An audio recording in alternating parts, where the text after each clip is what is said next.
Bonjour, Monsieur Lisée. Bonjour. D'entrée de jeu, on a appris cette semaine que Rio Tinto prévoyait abolir une dizaine de postes à l'usine Grande Bay. Comment réagissez-vous à cette nouvelle? Écoutez, c'est sûr qu'il y a des fluctuations, là. L'important, c'est de regarder sur une dizaine d'années, est-ce qu'on est en croissance et est-ce que les accords que le gouvernement a conclus avec Rio Tinto donnent de bons résultats.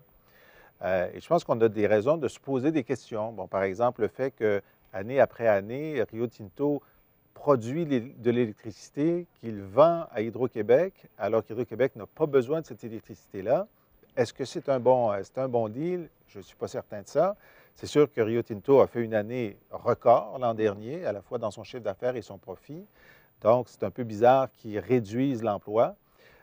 Moi, ce que j'ai constaté, c'est que lorsque le gouvernement du Québec fait des ententes avec des grandes entreprises, ensuite, il n'y a pas de suivi sur les ententes.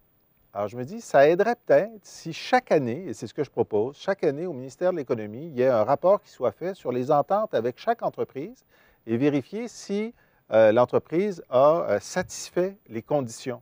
Ça mettrait de la pression constante sur les entreprises pour dire, bien là, ça va être dans le journal au 1er octobre de chaque année, donc on va essayer de satisfaire les conditions. Parce que pour l'instant, j'ai l'impression que certaines grandes entreprises ont une partie gratuite sur les contreparties qu'on leur avait demandées contre par exemple, des tarifs d'électricité plus bas.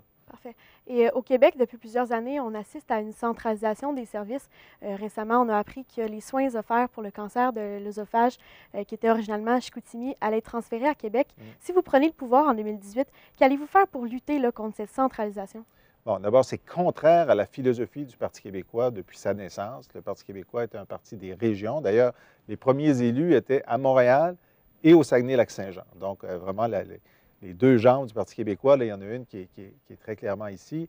On a créé les MRC, on a fait les crédits d'impôt pour les régions, on a créé les centres locaux de développement. Donc, pour nous, aider les régions à se développer, aider le territoire à être correctement occupé, ça fait partie de notre ADN et puis c'est une responsabilité qui est aussi la mienne comme chef du Parti québécois.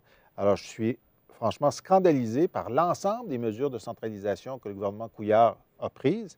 Et puis moi, je vois ça comme un train. Ils ont mis le train vers Québec, puis nous autres, on va le prendre, on va le retourner, puis on va le renvoyer vers les régions.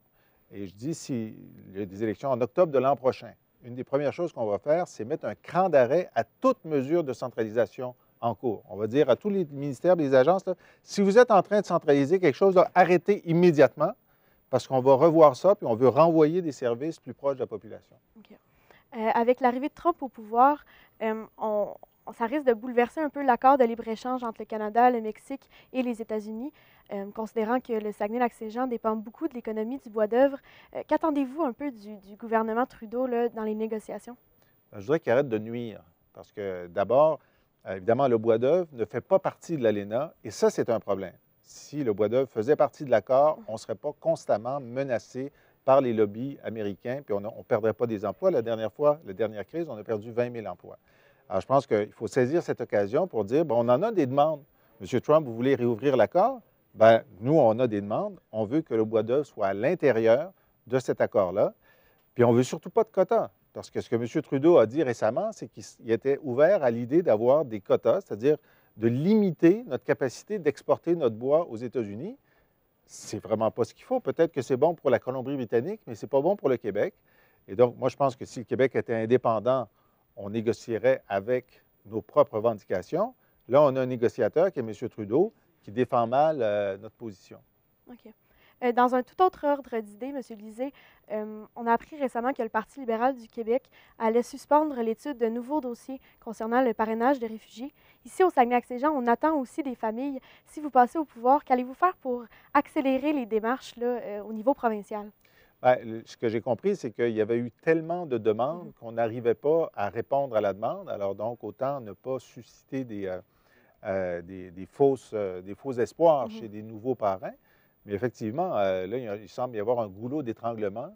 Il n'y a pas suffisamment de réfugiés pour la volonté d'accueil des gens ici au Saguenay et ailleurs au Québec.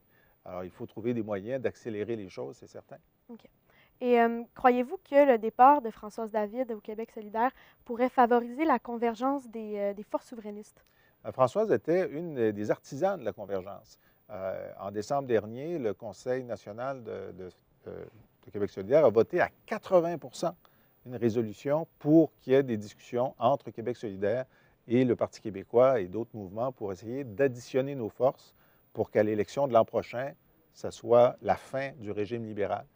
Alors, je pense que Françoise était active en ce sens-là. Quelqu'un comme Gabriel Nadeau-Dubois est d'ailleurs favorable à ça aussi. Alors, je pense que peu importe les changements de personnel, l'important, c'est la volonté politique d'additionner nos forces. Elle existe au Parti québécois, elle existe à Québec solidaire plus qu'à n'importe quel moment dans les 10 années d'existence de Québec solidaire. Alors, moi, j'ai bon espoir qu'on va trouver des terrains d'entente. Merci beaucoup, Jean-François Lisée. C'est moi qui vous remercie.